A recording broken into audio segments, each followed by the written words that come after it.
Hari ini satu berita panas Samsul letak jawatan Setiausaha Politik Kanan kepada PMX. Okey lah, at least Samsul sudah ambil tanggungjawab dan letak jawatan.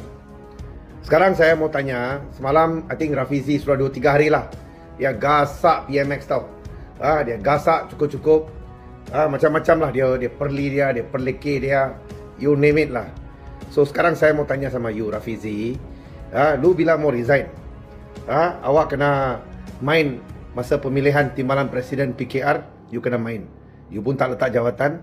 Lepas tu you hari-hari you attack Prime Minister, you attack you punya parti sendiri. You pun tak letak jawatan.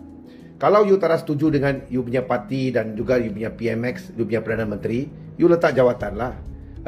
Kan itu kerusi parlimen yang you menang tu, itu ialah